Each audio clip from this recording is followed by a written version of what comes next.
ನಮಸ್ಕಾರ ಸ್ನೇಹಿತರೆ, ಕನ್ನಡ ಕಾಮಿಕ್ ಬುಕ್ಗೆ ಎಲ್ರಿಗೂ ಸ್ವಾಗತ. ಇವತ್ತು ಕ್ರಿಯೇಚರ್ ಕಮಾಂಡೋ ಸೀರೀಸ್ನ 7ನೇ ಎಪಿಸೋಡು ಅಂದರೆ ಕೊನೆ ಎಪಿಸೋಡನ್ನು ಎಕ್ಸ್ಪ್ಲೈನ್ ಮಾಡ್ತಾ ಇದ್ದೀವಿ. ಇದಕ್ಕೂ ಮುಂಚೆ ಬಂದಿರುವಂಥ ಎಲ್ಲ ಎಪಿಸೋಡ್ಗಳ ಕಥೆಯನ್ನು ಆಲ್ರೆಡಿ ನಾವು ಎಕ್ಸ್ಪ್ಲೈನ್ ಮಾಡಿ ಒಂದು ಪ್ಲೇಲಿಸ್ಟನ್ನು ರೆಡಿ ಮಾಡಿದ್ದೀವಿ. ನೀವು ಅಲ್ಲೋಗಿ ಬೇಕಿದ್ರೆ ಹಿಂದೆ ಏನಾಗಿತ್ತು ಅಂತ ಹೇಳ್ಬಿಟ್ಟು ತಿಳ್ಕೊಂಡು ಬರ್ಬೋದು. ಇನ್ನು ಕಳೆದ ಎಪಿಸೋಡ್ನಲ್ಲಿ ಏನಾಗಿತ್ತು ಅಂತಂತೇಳಿದ್ರೆ, ಕ್ರಿಯೇಚರ್ ಕಮಾಂಡೋಸ್ ಟೀಮು ಅವ್ರಿಗಿದ್ದಂಥ ಎಲ್ಲ ಚಾಲೆಂಜಸ್ಗಳನ್ನು ಕೂಡ ಫೇಸ್ ಮಾಡ್ಕೊಂಬಿಟ್ಟು ಫೈನಲಿ ಇಲಿಯಾನಾ ರೋಸ್ಟೋವಿಚ್ನ ಅರಮನೆ ಹತ್ರ ಬಂದಿರ್ತಾರೆ. ಅಟ್ಯಾಕ್ ಮಾಡಿಬಿಟ್ಟು ಇಲಿಯಾನಾನ ಕೊಲ್ಲಬೇಕು ಅಂತಂತೇಳಿ. ಇನ್ನೊಂದು ಕಡೆ ಇದನ್ನೆಲ್ಲ ತಡಿಬೇಕು ಅಂತ ಅಂದ್ಕೊಂಡಿರುವಂಥ ರಿಕ್ ಫ್ಲಾಗು ಕ್ಲೈಫೇಸ್ ಹೊಡೆದಿರೋ ಒದೆಗೆ ಕೋಮಾಗಿ ಹೋಗ್ಬಿಟ್ಟಿದ್ದಾನೆ.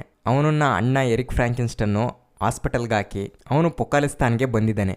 ಆ್ಯಕ್ಚುಲಿ ಇವನು ಬಂದಿರೋದು ಬ್ರೈಡ್ಗೋಸ್ಕರ. ಬ್ರೈಡ್ ಈಗ ಕ್ರಿಯೇಚರ್ ಕಮಾಂಡೋಸ್ ಟೀಮನ್ನು ಲೀಡ್ ಮಾಡ್ತಾ ಪ್ರಪಂಚಕ್ಕೇನೋ ಒಳ್ಳೇದು ಮಾಡಬೇಕು ಅಂತಂತೇಳಿ ಹೊರಟಿದ್ದಾಳೆ.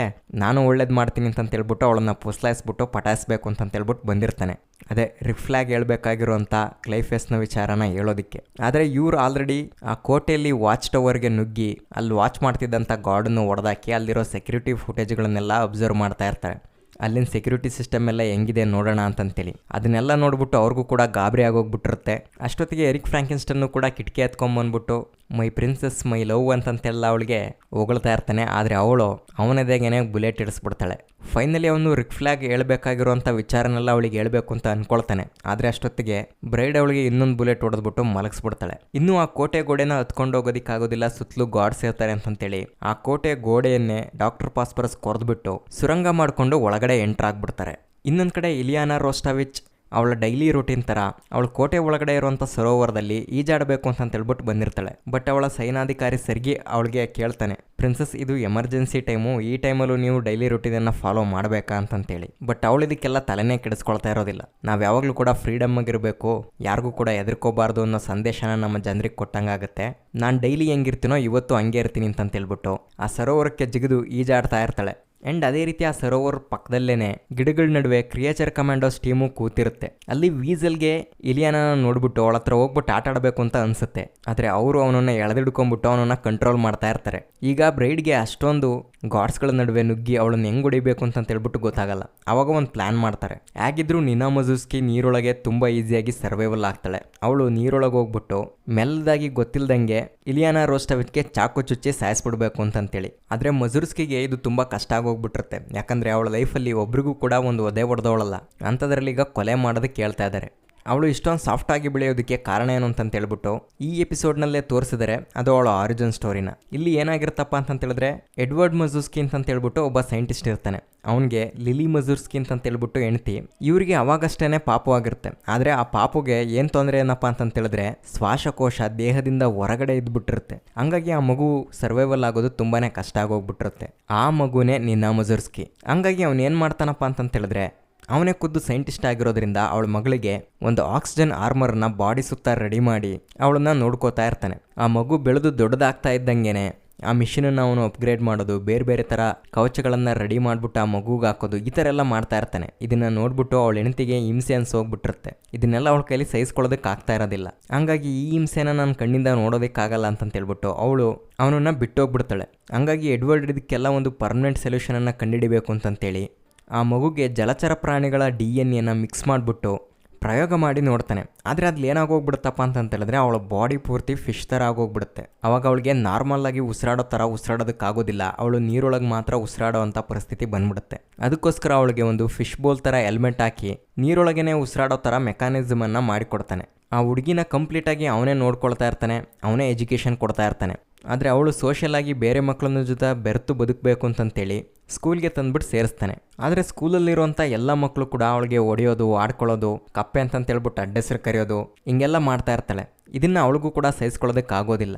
ಹಂಗಾಗಿ ಅವಳು ಹೆಂಗೆ ಯೋಚನೆ ಮಾಡಿರ್ತಾಳೆ ಅಂತಂತೇಳಿದ್ರೆ, ಈ ನಾರ್ಮಲ್ ಆಗಿರುವಂಥ ಸಮಾಜದಲ್ಲಿ ನಾನೇ ಡಿಫ್ರೆಂಟ್ ಆಗಿದ್ದೀನಿ, ಒಂದು ಕ್ರಿಯೇಚರ್ ಥರ ಆಗೋಗ್ಬಿಟ್ಟಿದ್ದೀನಿ. ಇಷ್ಟು ದಿನ ನಮ್ಮ ಅಪ್ಪ ನನ್ನನ್ನು ನೋಡ್ಕೊಂಡಿರೋದೇ ಹೆಚ್ಚು, ಇನ್ನು ಮುಂದೆ ನಮ್ಮ ಅಪ್ಪನಿಗೆ ನಾನು ಬರ್ಡನ್ ಆಗಿರಲ್ಲ ಅಂತಂತೇಳ್ಬಿಟ್ಟು ಲೆಟ್ರ್ ಬರೆದಿಟ್ಟು ಮನೆ ಬಿಟ್ಟು ಹೋಗಿರ್ತಾಳೆ. ಅಲ್ಲಿಂದ ಓದೋಳು ಸೀದಾ ಯಾವುದೋ ಒಂದು ಕೆರೆಯಲ್ಲಿ ವಾಸವಾಗಿರ್ತಾಳೆ.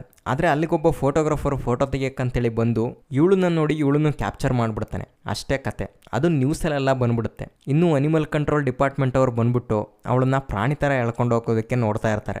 ಈ ವಿಚಾರ ಅವ್ರ ಅಪ್ಪಗೆ ಗೊತ್ತಾಗ್ಬಿಟ್ಟು ಅವನು ಓಡ್ ಬಂದು ಅವಳಿಗೆ ಅರ್ಥ ಮಾಡಿಸೋದಕ್ಕೆ ಟ್ರೈ ಮಾಡ್ತಾನೆ. ಮಗಳೇ, ನೀನು ಯಾವತ್ತೂ ನನಗೆ ಬರ್ಡನ್ ಆಗಿರಲಿಲ್ಲ, ನನ್ನ ಲೈಫೇ ನೀನು ಅಂತಂತೇಳಿ. ಆದರೆ ಅಷ್ಟೊತ್ತಿಗೆ ಅವನನ್ನು ಕಂಟ್ರೋಲ್ ಮಾಡೋಕ್ಕಾಗದಿರೋಂಥ ಪೊಲೀಸ್ ಆಫೀಸರು ಕೋಪ ಮಾಡಿಕೊಂಡು ಶೂಟ್ ಮಾಡಿಬಿಡ್ತಾನೆ ಅಷ್ಟೇ. ಅವರಪ್ಪ ಸತ್ತೋಗ್ತಾನೆ, ಇವಳು ಜೈಲು ಪಾಲಾಗ್ತಾಳೆ. ಅವತ್ತಿಂದ ಇವಳು ಜೈಲಿನಲ್ಲೇನೆ ಇರ್ತಾಳೆ.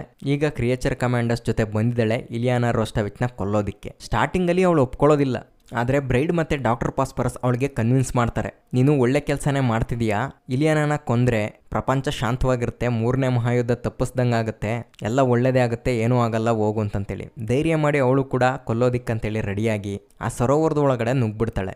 ಇನ್ನೊಂದು ಕಡೆ ಆಸ್ಪತ್ರೆಯಲ್ಲಿ ಕೋಮಾಗೋಗ್ಬಿಟ್ಟು ಮಲಗಿರುವಂಥ ರಿಕ್ ಫ್ಲಾಗ್ಗೆ ಎಚ್ಚರಿಕೆ ಆಗ್ಬಿಡುತ್ತೆ. ಎಚ್ಚರಿಕೆ ಆದವನು ಒಂದೇ ಮಾತು ಹೇಳೋದು, ಅಮ್ಯಾಂಡಾ ನೀನು ತಪ್ಪು ಮಾಡ್ತಾ ಇದೀಯಾ, ಮೆಕ್ಫಿರ್ಸನ್ನೇ ಅಲ್ಲ, ಸ್ವಲ್ಪ ಹುಷಾರಾಗಿರು ಅಂತ ಹೇಳ್ಬಿಟ್ಟು ಹಂಗೆ ಪ್ರಜ್ಞೆ ತಪ್ಪೋಗ್ಬಿಡ್ತಾನೆ. ಇವನ್ ಯಾಕೋ ಹಿಂಗನ್ನಲ್ಲ ಅಂತ ಹೇಳ್ಬಿಟ್ಟು ಇವಳಿಗೂ ಡೌಟ್ ಬಂದು ಜಾನ್ ಎಕನಾಮಸ್ನ ಕರ್ಕೊಂಡು ಮೆಕ್ಫಿರ್ಸನ್ ಮನೆಗೆ ಹೋಗ್ತಾನೆ. ಅಲ್ಲೋಗಿ ನೋಡಿದ್ರೆ ಅವಾಗ ಅವಳಿಗೆ ಗೊತ್ತಾಗುತ್ತೆ ಕ್ಲೈಫೇಸು ಛಿದ್ರ ಆಗಿ ಬಿದ್ದಿದ್ದಾನೆ. ಇನ್ನೊಂದು ಕಡೆ ಮೆಕ್ಫಿರ್ಸನ್ ಬಾಡಿ ಕೊಳತ ನಾರ್ತಾ ಇದೆ.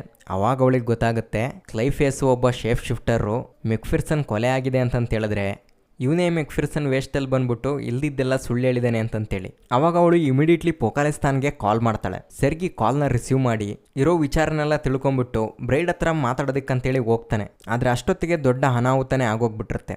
ಇಲ್ಲೇನಾಗಿರುತ್ತೆ ಅಂತಂತೇಳಿದ್ರೆ ಇನ್ನೇನು ಮಜುರ್ಸ್ಕಿ ಇಲಿಯಾನಾನ ಕೊಲ್ಲಬೇಕು. ಅಷ್ಟೊತ್ತಿಗೆ ವೀಸಲ್ ಕೂಗಾಡ್ಕೊಂಡು ಹೋಗ್ಬಿಟ್ಟು ನೀರೊಳಗೆ ಬಿದ್ದುಬಿಡ್ತಾನೆ. ಅವನ ಕಡೆ ನೋಡೋದಕ್ಕಂತೇಳಿ ಅಲರ್ಟ್ ಆಗಿರೋ ಇಲಿಯಾನ ಮಜುರ್ಸ್ಕಿಯಿಂದ ತಪ್ಪಿಸ್ಕೊಂಡ್ಬಿಡ್ತಾಳೆ. ಮಜುರ್ಸ್ಕಿ ಕೈಯಲ್ಲಿರೋ ಚಾಕುನೇ ಕಿತ್ಕೊಂಡ್ಬಿಟ್ಟು ಅವಳಿಗೇನೆ ಚುಚ್ಚಿ ಅವಳನ್ನ ಕೊಂದೇ ಬಿಡ್ತಾಳೆ. ಅವಳು ಸತ್ತು ಎಣ ಆಗ್ಬಿಟ್ಟು ನೀರಲ್ಲಿ ತೇಲ್ತಾ ಇರ್ತಾಳೆ. ಅಷ್ಟೊತ್ತಿಗೆ ಸೆರ್ಗಿ ಬಂದ್ಬಿಟ್ಟು ಬ್ರೈಡ್ಗೆ ಫೋನ್ ಕೊಡ್ತಾನೆ ಮಾತಾಡೋದಕ್ಕೆ. ಅವಾಗ ಅಮ್ಯಾಂಡಾ ವಾಲರ್ ಹೇಳ್ತಾಳೆ, ನಾವು ಮಿಸ್ಟೇಕ್ ಮಾಡಿದೀವಿ, ಮಿಷಿನನ್ನು ಸ್ಟಾಪ್ ಮಾಡಿ ಅಂತಂತೇಳಿ. ಆದರೆ ಬ್ರೈಡ್ಗೆ ಮಜುರ್ಸ್ಕಿ ತುಂಬಾನೇ ಕ್ಲೋಸ್ ಆಗಿ ಹೋಗ್ಬಿಟ್ಟಿರ್ತಾಳೆ. ಅವಳನ್ನ ಕಳ್ಕೊಂಡ್ರು ಅಂತ ನೋವು ಅವಳಿಗೇನೆ ಗೊತ್ತಿರುತ್ತೆ.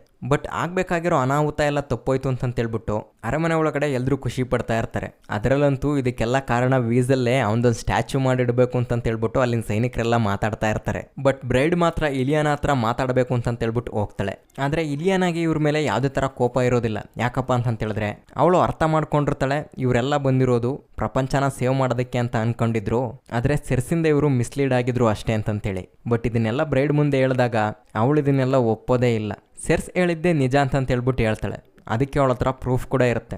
ಅದು ಹೆಂಗಪ್ಪ ಅಂತಂತೇಳಿದ್ರೆ ಸೆರ್ಸ್ಗೂ ಇವಳಿಗೂ ಆಗ್ಬರಲ್ಲ, ಅದು ಮುಂಚೆಯಿಂದನೂ ಗೊತ್ತಿರೋ ವಿಚಾರನೇ. ಅದೇ ಥರ ಸೆರ್ಸ್ ಯಾವ ಥರ ಇವಳನ್ನ ಕೊಲ್ಲಬೇಕು ಅಂತ ಅನ್ಕೊಂಡಿರ್ತಾಳೋ ಇವಳು ಕೂಡ ಅದೇ ರೀತಿ ಸೆರ್ಸನ್ನು ಕೂಡ ಕೊಲ್ಲಬೇಕು ಅಂತ ಅನ್ಕೊಂಡಿರ್ತಾಳೆ. ಅದಕ್ಕೋಸ್ಕರನೇ ರಿಕ್ ಫ್ಲಾಗ್ನ ಬುಟ್ಟಿಗೆ ಹಾಕ್ಕೊಂಡ್ಬಿಟ್ಟು ಅವನ ಕೈಯಿಂದ ಕೊಲ್ಲಿಸ್ಬೇಕು ಅಂತಂತೇಳ್ಬಿಟ್ಟು ಟ್ರೈ ಮಾಡ್ತಾಳೆ. ಆದರೆ ಅವನು ಅಪ್ಪಟ ದೇಶಭಕ್ತ, ಅವನ ದೇಶದ ಆರ್ಡರ್ಸ್ಗಳನ್ನು ಫಾಲೋ ಮಾಡಬೇಕು, ಅವಳನ್ನ ಕ್ಯಾಪ್ಚರ್ ಮಾಡ್ಕೊಂಬಿಟ್ಟು ಕರ್ಕೊಂಡೋಗಿರ್ತಾನಷ್ಟೇ. ಬಟ್ ಇಲಿಯಾನ ಅಷ್ಟಕ್ಕೇನೆ ಸುಮ್ಮನಾಗ್ದೇನೆ ಸೆರ್ಗಿನ ಅಮೆರಿಕಕ್ಕೆ ಸ್ಪೈ ಮಾಡೋದಕ್ಕೆ ಕಳಿಸಿ ಅಮ್ಯಾಂಡಾ ವಾಲರ್ ಸೆರ್ಸ್ ಬಗ್ಗೆ ರಿಸರ್ಚ್ ಮಾಡಿರೋ ಅಂತ ಮೆಕ್ಫೆರ್ಸನನ್ನು ಕರೆಸ್ಬಿಟ್ಟು ಮಾತಾಡ್ತಿದ್ದಾಳೆ ಅಂತಂತೇಳಿ ಗೊತ್ತಾದ್ಮೇಲೆ ಮೆಕ್ಫೆರ್ಸನನ್ನು ಕೊಲೆ ಮಾಡಿಸಿ ಅವಳ ಜಾಗದಲ್ಲಿ ಕ್ಲೈಫೇಸನ್ನ ಕಳಿಸಿರ್ತಾಳೆ. ಅದರಲ್ಲೂ ಯಾವ ಥರ ಪ್ಲ್ಯಾನ್ ಮಾಡಿರ್ತಾರೆ ಅಂತಂತೇಳಿದ್ರೆ ಅವ್ರಿಗೆ ಡೌಟ್ ಬರದೇ ಇರೋ ರೀತಿ ಅರ್ಧಂಬರ್ಧ ಸತ್ಯನ ಹೇಳಿ ಅಮೇರಿಕಾದವರೇ ಟ್ರಿಗರ್ ಆಗಿ ಪೊಕಾಲಿಸ್ತಾನ್ ಮೇಲೆ ಅಟ್ಯಾಕ್ ಮಾಡಬೇಕು. ಇದೇ ರೀಸನನ್ನು ಇಟ್ಕೊಂಡ್ಬಿಟ್ಟು ಅವಳು ವಾರ್ನ ಶುರು ಮಾಡಬೇಕು, ಪ್ರಪಂಚನ ಕಾಂಕರ್ ಮಾಡಬೇಕು ಅಂತಂತೇಳ್ಬಿಟ್ಟು ಪ್ಲ್ಯಾನ್ ಮಾಡಿರ್ತಾಳೆ. ಆ್ಯಂಡ್ ಇದೆಲ್ಲ ಕ್ರಿಯೇಚರ್ ಕಮಾಂಡೋಸ್ ಟೀಮ್ಗೆ ಮುಂಚೆನೇ ಗೊತ್ತಾಗೋಗ್ಬಿಟ್ಟಿರುತ್ತೆ. ಸೆಕ್ಯೂರಿಟಿ ರೂಮ್ನಲ್ಲಿ ಇವರು ಅರಮನೆ ಒಳಗಿರುವಂಥ ಫುಟೇಜನ್ನೆಲ್ಲ ಚೆಕ್ ಮಾಡುವಾಗ ಕ್ಲೈಫೇಸ್ ಜೊತೆ ಇವಳು ಕಾಂಟ್ಯಾಕ್ಟಲ್ಲಿದ್ದೆಲ್ಲ ಗೊತ್ತಾಗೋಗುತ್ತೆ.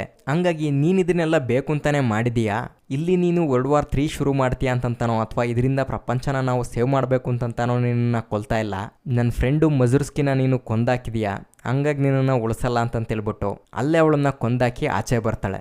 ಇವಳು ಕೋಪ ಆ್ಯಟಿಟ್ಯೂಡು ಎಷ್ಟಿರುತ್ತೆ ಅಂತಂತೇಳಿದ್ರೆ ಆ ದೇಶದ ಎಂಬಾಸಿ ಇವಳ ಹತ್ರ ಮಾತಾಡೋದಕ್ಕೆ ಬಂದಾಗಲೂ ಕೂಡ ಕೇರ್ ಮಾಡಲ್ಲ. ಅಲ್ಲಿ ಹೆಚ್ಚಿಗೆ ಹೊತ್ತು ನಿಲ್ಲದೇ ಇಲ್ಲ. ಕೆಲಸ ಮುಗಿಸ್ಕೊಂಡು ಅದೇ ಗತ್ತಿಂದ ಹೊರಗೆ ನಡೀತಾರೆ. ಇನ್ನು ಇವರು ಅಮೆರಿಕಾಗೆ ಬರೋಷ್ಟೊತ್ತಿಗೆ ಪರಿಸ್ಥಿತಿ ಎಲ್ಲ ಜಾನ್ ಎಕನಾಮಸ್ಗೂ ಕೂಡ ಗೊತ್ತಾಗೋಗ್ಬಿಟ್ಟಿರುತ್ತೆ. ಹಂಗಾಗಿ ನೀನು ಒಳ್ಳೆ ಕೆಲಸನೇ ಮಾಡಿದ್ಯಾ, ಏನೋ ತಲೆ ಕೆಡಿಸ್ಕೋಬೇಡ, ಅದೇ ಥರ ನಿಂಗೊಂದು ಹೊಸ ಟೀಮನ್ನು ಕೊಟ್ಟಿದ್ದೀವಿ, ಮತ್ತೆ ಮಿಷನ್ಗೆ ರೆಡಿ ಆಗು ಅಂತಂತೇಳ್ಬಿಟ್ಟು ಹೊಸ ಟೀಮನ್ನು ಇಂಟ್ರೊಡ್ಯೂಸ್ ಮಾಡ್ತಾನೆ. ಇನ್ನು ಈ ಟೀಮಲ್ಲಿ ಆಲ್ರೆಡಿ ಇರುವಂಥ ಡಾಕ್ಟರ್ ಪಾಸ್ಪರಸ್ಸು, ವೀಸಲ್ಲು ಜೊತೆಗೆ GI ರೋಬೋಟನ್ನು ರೀಇಂಜಿನಿಯರಿಂಗ್ ಮಾಡಿ ಹೊಸದಾಗಿ ರೆಡಿ ಮಾಡಿರ್ತಾರೆ. ಇದ್ರ ಜೊತೆ ಇನ್ನೂ 3 ಮೆಂಬರ್ಗಳು ಹೊಸದಾಗಿ ಆ್ಯಡ್ ಮಾಡಿರ್ತಾರೆ. ಅದು ಯಾರ್ಯಾರಪ್ಪ ಅಂತಂತೇಳಿದ್ರೆ ಮೊದಲನೇದಾಗಿ ನೆಸ್ಫರಾಟ, ಇವಳೊಬ್ಳು ವ್ಯಾಂಪೈರ್ ಕ್ರಿಯೇಚರು. ಇನ್ನು ನೆಕ್ಸ್ಟ್ ನೋಡೋದಾದರೆ ಖಲೀಸು, ಇವನು ಒಬ್ಬ ಏನ್ಷಿಯಂಟ್ ಮಮ್ಮಿ. ಇವನಿಗೆ ತುಂಬ ಮ್ಯಾಜಿಕಲ್ ಎಬಿಲಿಟೀಸ್ಗಳೆಲ್ಲ ಇರ್ತವೆ. ಅದು ಯಾವ ರೇಂಜಿಗೆ ಅಂತಂತೇಳಿದ್ರೆ ಸತ್ತೋಗಿರೋರ್ನು ಕೂಡ ಬದುಕಿಸ್ಬಿಡ್ತಾನೆ. ಇದೇ ಥರ ಒಂದ್ಸರಿ ಕಾಮಿಕ್ಸ್ನಲ್ಲಿ ನಿನಾ ಮಜುರ್ಸ್ಕಿ ಸತ್ತೋದಾಗ ಅವಳನ್ನು ಬದುಕಿಸಿರ್ತಾನೆ. ಜೊತೆಗೆ ಸ್ಪೆಷಲ್ ಎಬಿಲಿಟಿ ಕೂಡ ಕೊಟ್ಟಿರ್ತಾನೆ. ಅವಾಗಿಂದ ಅವಳಿಗೆ ನಾರ್ಮಲ್ ಏರ್ನಲ್ಲೇ ಕೂಡ ಉಸಿರಾಡ್ಬೋದು, ಯಾವುದೇ ಥರ ಫಿಶ್ ಬೋಲ್ ಹಾಕೊಳ್ಳೋ ಅಂಥ ಅವಶ್ಯಕತೆ ಇರಲ್ಲ. ಮೇ ಬಿ ಇವನ್ ಎಂಟ್ರಿ ಕೊಟ್ಟಿರೋದ್ರಿಂದ ಅಗೈನ್ ನಿನಾ ಮಜುರ್ಸ್ಕಿನೂ ವಾಪಸ್ ಬದುಕು ಬರುವಂಥ ಚಾನ್ಸಸ್ ಇದೆ. ನೋಡಬೇಕು ಏನಾಗುತ್ತೆ ಅಂತಂತೇಳಿ.